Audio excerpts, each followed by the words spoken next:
Stop it.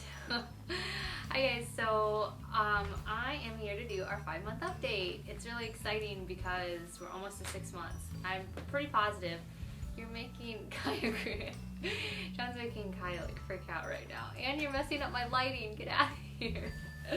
As you can see, Kaya is like a very happy baby. 5 months is like really fun for us all because she's really happy, she's really smiling. Not that she wasn't before, but now she's more interactive and will grab for things and is obsessed with toys. She loves toys. She's also, you know, really fun because she's laughing and like you can really tell that she likes you now, instead of her just being happy to see a pair of boobs. I'm just gonna go through the list that I started. She is sucking on her thumb finally. Before she was just sticking any old finger in or her fist, and now she actually sucks on her thumb. Not all the time, but just, you know, when she's bored or if she's getting hungry, which is fine with me. She doesn't really use it as a soothing technique, which that makes me happy because that is where people kind of get into the problems of having to wean their kids off of their thumbs. So I'm happy that she's just using it as a boredom kind of thing because maybe that way I won't have to deal with her having to break her of it later. She recently found her feet. It's really funny. She'll just sit there and just play with her feet. She can't get them into her mouth quite yet, but that I think is just because she's still working on those extremities. She recently started sitting up unassisted. When I say recently, I mean like the last 2 weeks. We've been really working on her, and she can sit for a few minutes unassisted, which is so cool. She tried rice, not last week, but the week before that. She did pretty well with it, like she didn't cry and scream, but she definitely is not ready for it. She kept playing with it and pushing out of her mouth. So the doctor said we could introduce her to solids, you know, now to 6 months, or we could wait till 6 months, because obviously, as you can see, she's not starving. She's a very, very healthy sized baby. So my breast milk is obviously doing the job for her. So the doctor said that we didn't have to do that, but we could start doing it. And so I just, you know, got some rice because it's like $2 for a box and just kind of played around with it. And I fed her carrots last night that I made myself.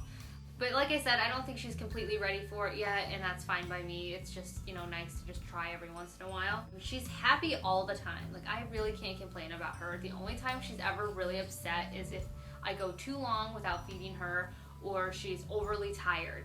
Which, when she's overly tired, she gives you these cues. Like, she starts rubbing her eyes, she starts, you know, kind of getting really quiet, and sometimes she gets slap happy. If she gets slap happy, then we know next comes the vomit. Not vomit, but spit up. She never spits up, only when she's tired. She does still have silent acid reflux, so we are still giving her Zantac. But yeah, she's like me. When I get overly tired or if I don't get any sleep the night before, I am really nauseous in the morning. So unfortunately she gets that from me, but it's a good indicator that she's really tired though, is when she spits up all over you. But yeah, she's happy all the time. I don't know why, but she is, and I'm not gonna complain. She's been sleeping from about 10 p.m. to 6:30 a.m. if my son doesn't wake her up before that. Wyatt has been waking up. If he doesn't get a nap in the middle of the day, he gets night. She's looking at her feet right now. But my son's been waking up in the middle of the night. If he doesn't get a nap, he wakes up with night terrors, and that's been waking her up at like 3:30 in the morning. But if he doesn't wake up and he sleeps the night, she will wake up she'll sleep from 10 to 6:30 in the morning and then wake up for feeding and then sleep until whenever I get her out of bed in the morning. So that's been kind of great. She is back in her co-sleeper in our room for night times. We were letting her sleep in my daughter's room that they now share for a while at night, but you know, the wake-ups were really disturbing Ava in her sleep. Not to the point where she was complaining, but last week she was getting a little bit sick with a cold, so I didn't want to risk Kaya getting sick, so I pulled her out of the room. So the last week she's been sleeping in her co-sleeper unattached and moved away from our bed, which has been great, in our room at night, but she still takes her naps in her room with her sister, like that she shares with her sister during the day because Ava's at school. So the weekends that Ava is at her dad's, so this weekend we will put her back in overnight to see how she does. But she was doing perfectly fine. Like, she wasn't getting upset sleeping in that room at all. When it comes to nap times, she falls asleep on her own. She'll take about 2 naps a day if we're at home the whole day, for 2 hours at a time. She'll take a early afternoon one, like right now she should probably be going down, and then she'll take one during the evening, like early evening, usually while we're eating dinner, which is great because then I can sit and eat. She'll go down for a nap on her own, like wide awake, but nighttime seems to be a little bit more difficult. And I think it's just because she wants extra time with me. Like, she definitely is a mama's girl. Like, she loves her dad to death. Like, she loves being with him, laughs, you know, we'll go to him and he can soothe her and stuff. But when it comes to, like, I don't know, she just loves her mama because we spend every day all day long together. So when it comes to nighttime, she really definitely does like me to nurse her down. But she'll wake up when I lay her down in her crib after I nurse her to sleep, but then she'll fall back asleep. Wyatt was like, the second his head hit the mattress or was out of my arms at night, he would freak out and start screaming bloody murder. So I definitely think that she will be better at transitioning, even though I am nursing her to sleep. I think she'll be fine because, like I said, she wakes up when she hits the mattress, but then falls back asleep on her own. So I'm not too concerned about her. She doesn't eat right away when she wakes up. People are asking me if she, needs to, like, what her eating schedule is. She wakes up probably around 9:30, 10 for the morning. And then she will just sit there. She'll eat at 6:30, wake up at 9:30, 10, sit there, want to eat around 11, go back down for her nap, wake up, maybe wait a little bit and play, and then eat again. Like, she really doesn't eat that much. Like, she eats a lot at a sitting, but not every hour, throughout the day like she used to be. So that's been really great. She loves toys, like I said. She's addicted to them. As you can see, she's playing with my hair. Here, have that. What is that? She loves toys. Like, it's hard for me not to want to buy her every toy in the store because she just loves them. My son was the same way. Ava was not. She would like the toy in the store, and the second we got home, she'd just disregard it. So she's still kind of like that. Luckily, I saved all my baby toys from when Ava was a baby, and she loves this octopus toy that is seriously 9 years old. I've washed it, obviously, but she loves it. It's got all these tentacles, and she'll chew on them. I think I posted pictures on my Facebook with her on them. She is nursing really well, like I said. We have not had any issues sit past 3 months with nursing. It's just been amazing. She's in 6 to 9 month clothing officially. She can fit into some 6 to 12 month too if I roll the sleeves, but lengthwise and fat-wise, she's fitting into them really well. She's rolling from front to back, but she's not rolling from back to front. But in her defense, I haven't really worked with her on that. We have been doing less floor time because she is so sturdy everywhere. We do sitting more than the rolling, which I don't know if that's gonna mess her up developmentally, but I don't think it will. And then she blows raspberries all the time. She's always like, or like all the time. It's really funny and really cute. But yeah, she's just all around a happy baby. Like I said, I would be happy if she stopped growing at about 6 months, because I think at 6 months she will be sitting like sturdily, and I don't really want her crawling, because once they start crawling, like, all hell breaks loose. Like, I just remember Wyatt starting to crawl and just not being very happy because he was getting into everything, and it's just, I would be happy with her just sitting and being happy and being a little cute baby for the rest of her life. In regards to me, I'm doing really, really well. My hair is still falling out in great gobs. I took a shower with my husband. I know that sounds weird. It wasn't sexual. Like, we were really running out of time, so we all jumped in the shower, and I was just pulling gobs and gobs of hair out of my head. And it was the first time I think he'd ever seen me pull hair out of my head, when I was not pull it, but running my fingers through my hair and it all coming out. And even he was kind of shocked and kind of understood at that point why I've been so depressed about it. It was a lot. It's a lot. My hands are just like coated every single shower. So I am still losing hair. She's so tired and hungry, guys. She hasn't eaten this morning yet. As I was saying, she's so happy all the time. But I am still losing a lot of hair, and that has been kind of disconcerting to me. But I've upped my vitamin D, which has really helped with my moods.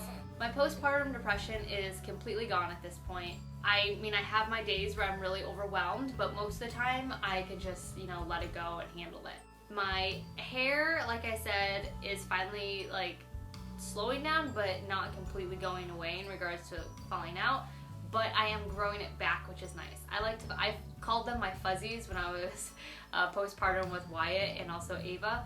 But I have all these little fuzzies all over my head, like in the front, like right here. I can touch them, and there's little chicken fuzzes everywhere. And it really makes me happy to see that it's growing back finally.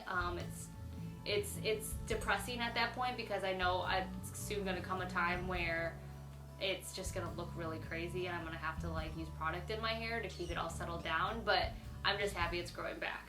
Like John said yesterday, like, I should just be thankful, because any balding man would just be so happy to have anything growing back. So I'm pretty excited about that. In regards to weight loss, I'm 2 pounds away from my pre-pregnancy weight. Like I said, it's probably like a pound a boob, because my boobs are still bigger. It doesn't really bother me. I'm actually quite happy with the way my body looks right now, minus a few like flabs in my stomach. But if you saw my Walmart haul, I'm going to start doing some hoop exercises, so I'll share those with you. That should be fun. I think that's basically it. I'm finally getting caught up on sleep because she's sleeping more. I'm really starting to get the hang of being a mom of 3 finally, you know, in regards to, you know, managing my time. I haven't had a period yet. People have been asking if I've started a period. With my son, when I exclusively breastfed for the first 11 months, I never had a period until probably 14 months postpartum, even after I stopped nursing. So I don't know what to tell you about that. I haven't had a period yet. Like, if you've been following me for a while, you know that I had a tubal, and when I had my tubal, I had a ablation done. And what that does, it's an overture procedure. What that does is they go in and fry all the insides of my uterus, and it fries away the lining that usually would shed every period, which causes you to bleed. Well, I had that procedure done, and the doctor said that if anybody was going to be a good candidate for not having periods anymore, it was going to be me, because he fried every single part of it, which is great. I know it sounds bad, but it's good. So I'm pretty excited about maybe not ever having a period again, because I used to bleed a lot, which is why I had the Novasure done. It'll be interesting to see if and when my periods ever do come back. So I'm not saying that I haven't had my period because I'm exclusively breastfeeding. And I'm not saying it's because of my surgery. So who knows what that is. I do know that I'm cycling again though. I can tell because I'm very in tune with my body. When I start cycling, our phone's ringing. Call from AT&T. AT&T is calling.